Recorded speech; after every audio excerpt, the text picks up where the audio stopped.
तो उसके बाद हम द मून के बारे में जानेंगे। Our earth has only one satellite that is the moon. It's diameter is only 1/4 that of the earth.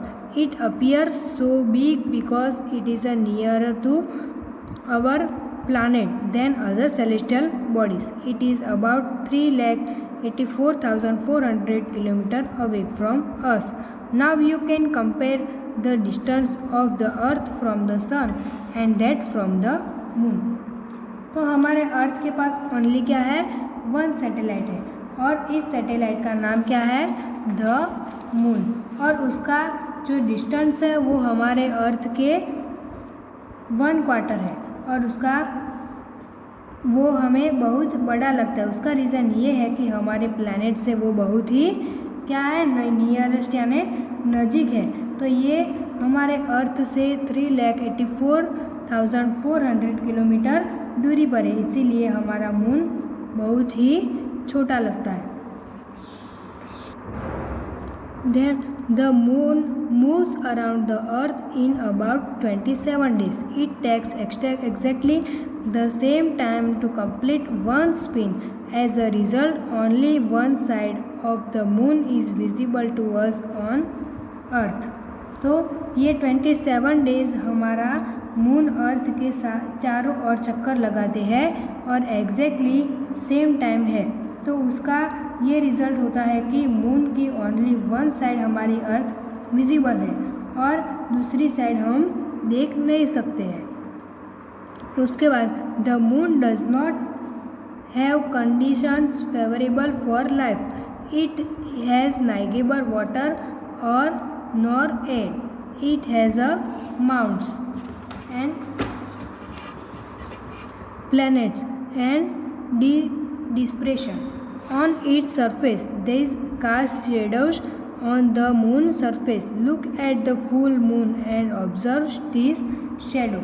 तो चाँद पर वैसे ही कंडीशन, यानी कि ये चाँद पर वैसी कंडीशन नहीं है कि जहाँ पर लाइफ नहीं है और चाँद के पास एयर वाटर भी है, ये सब दिया है। इट हैज़ अ माउंटेन्स यानी कि चाँद पर हमें माउंटेन यानी माउंटेन, प्लेनेट्स एंड डिप्रेशन ये सब दिखेंगे। तो इस तरह से शेडोज़ हमें चाँद पर देखने मिलते हैं और उसको हम ऑब्ज़र्व भी कर सकते हैं। उसके बाद हम ये सेलेस्टियल बॉडीज़ के अदर्स ग्रह उसके बारे में जानेंगे। तो asteroid, apart from the star, planets and satellites, there are numerous tiny bodies which also moves around the sun. These bodies are called asteroid.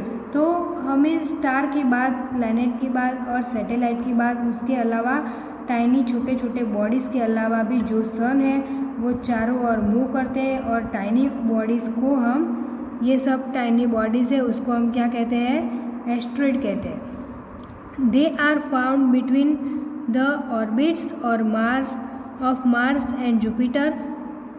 Scientist are of the view that asteroid are parts of a planet which exploded many years back. और तो उसके बाद ये Mars और Jupiter उनके बीच में ये क्या है, एक ऑर्बिट है। इस ऑर्बिट पर ही ये मूव करते हैं और ये एक प्लैनेट है जो मैनी ईयर्स यानी कि बहुत साल पहले एक्सप्लोडेड हो चुका है। तो उसके बाद हम मेट्रॉइड्स के बारे में जानेंगे। The small pieces of rocks which move around the sun are called meteoroids. तो ये मेट्रॉइड्स क्या है, स्मॉल पीसेस ऑफ रॉक्स होते हैं और उसको हम क्या कहते हैं, मेट्रॉइड्स कहते हैं। Sometimes this meteoroid come near the earth and tend to drop upon it. कई बार ये मेट्रॉइड्स अर्थ के नज़दीक आ जाते हैं और वैसा फील करते हैं कि वो अर्थ पर गिरने वाले हैं और कई बार ड्रॉप अपॉन इट यानी गिरते भी हैं। तो during this process due to friction with the air they get heated up and burn. It catches a flash of light.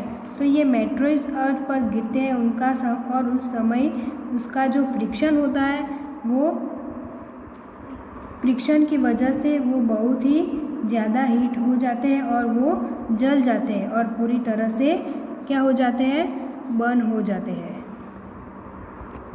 और sometimes a matter without being completely burned fall on the earth and creates a halo। तो कई बार ऐसा भी होता है कि ये इतने बड़े पत्थर होते हैं कि जो पूरी तरह बर्न नहीं हो पाते और पूरी तरह जल नहीं पाते, तो अर्थ पर गिर जाते और ये जब गिरते हैं तो एक तरह का क्या हेलो स्ट्रक्चर क्रिएट करते हैं। मतलब कि एक तरह का हेलो स्ट्रक्चर यानी खाड़ो पड़ेलू यानी एक तरह का खड्डा क्रिएट करते हैं।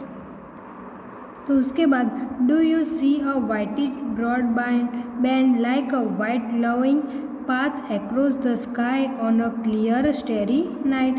It is a cluster of millions of stars. This band is the Milky Way galaxy. Our solar system is a part of this galaxy. तो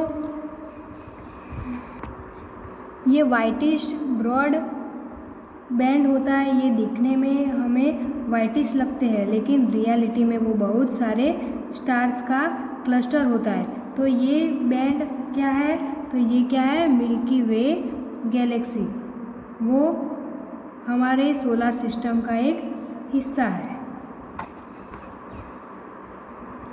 तो in ancient India it was imagine to be a river of light flowing in the sky, thus it was named आकाश गंगा।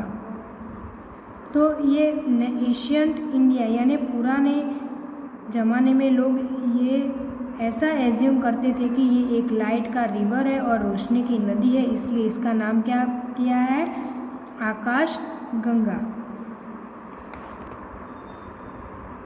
तो a galaxy is a huge system of billions of stars and clouds of dust and gases. There are millions of such galaxies that make the universe. तो ये Galaxy एक बड़ा system है जिसमें billions of stars है, cloud of dust है और gases है। तो ये सब गैलेक्सीज इस मिल्की वे में होते हैं। तो हम सोच सकते हैं कि ये यूनिवर्स का कितना बड़ा है।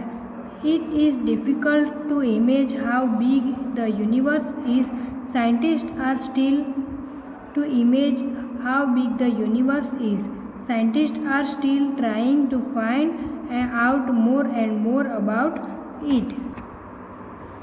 And we are not certain about its size, but we know that all of us, you and I, belong to this universe.